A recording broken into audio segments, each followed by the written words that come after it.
Iaitu ucapan perasmian oleh Yang Berhormat Najib Kecil Ahli Parlimen Rasa. Dengan segala hormatnya, majlis mempersilakan. Terima kasih kepada guru pelaksana majlis pada hari ini, Tuan Rumah bersama Tuan Muhammad Tani, Ibu Besar Tuan Paksa Sembah 2B, Captain General Haji PPMED, Tuan Wayati, Tuan Besar Sekolah, Tuan Kuasa, Guru Sedia, Guru Penolakan, Guru dan Ibu Bapa yang sama hadir pada hari ini.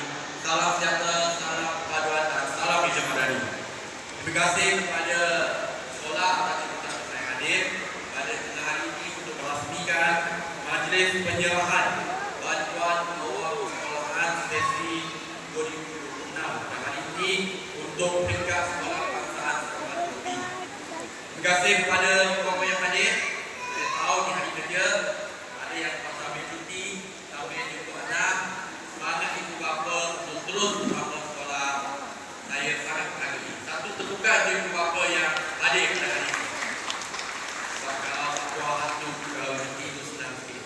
Ini kerja ada yang terpaksa cuti, ambil 2 jam cuti, keluar awal sikit tengah hari, sampai jumpa anak, sampai jumpa dengan guru. Tapi bagi saya, walaupun ini peluang bagi ibu-bapa hadir, jumpa dengan guru-guru yang berbabit untuk bincang ya kenaan dengan apa saja berkaitan dengan anak-anak kita di sekolah. Ini sangat mustahil. Kebersamaan antara ibu bapa dan guru-guru itulah yang membolehkan anak-anak kita mencapai keputusan yang baik, anak-anak kita belajar dalam keadaan yang terbaik, selesa demi asal anak-anak. Untuk sesi persekolahan tahun 2026, kerajaan besar telah memperlukan hampir 800 juta kepada lebih 5 juta.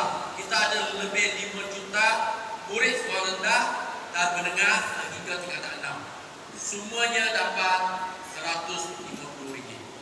Dia tak kira siapa ibu bapa dia, apakah pendapatan ibu bapa. Tak kira daripada T20 ke, M40 ke, B40, semuanya, semua murid, semua pelajar dapat RM150 tanpa mengira pendapatan ibu bapa. Ini perkara ini telah bermula sejak 3 tahun dulu. 2023, 2024, 2025 dan kali ini 2026. Semuanya dapat. Jadi khas untuk perkara ini saja.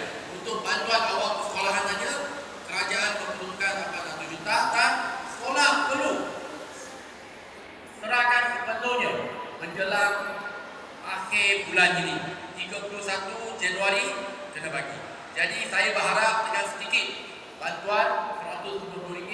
Saya tahu ibu bapa yang ada di sini mungkin dah beli uniform baru, kasut baru dah.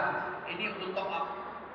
Ya, untuk top up, untuk bantu mungkin ada buku teks tambahan ataupun buku rujukan, ada alat tulis tambahan untuk bantu sedikit sebanyak. Ya, ini menunjukkan inisiatif yang bukan keprihatinan daripada kerajaan untuk membantu semua. Jadi tengah hari ini saya tak bercadar nak cakap panjang sebab saya pun kena lepas tu kena pergi parlimen terus, ada urusan lain. Jadi sekali lagi saya ucapkan syabas dan tahniah kepada sekolah atas kejayaan punya laju, punya cepat. Sebab kita hanya mula sesi persekolahan pada minggu lepas 12 hari bulan.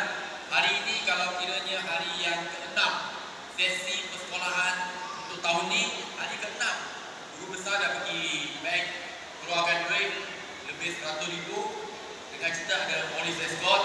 Ini guru besar pun ada peluang, ada pengalaman. Saya pergi bank belum ada escort, tapi guru besar pergi bank ada escort. Ini satu pengalaman baru. GPK sekali ya tadi kan. Ini ada satu pengalaman. Jadi sekali lagi ucapkan syabas, tahniah, terima kasih kepada semua. Dengan kata-kata tersebut saya merasmikan majlis penyerahan bantuan awal persekolahan sesi 2026 peringkat sekolah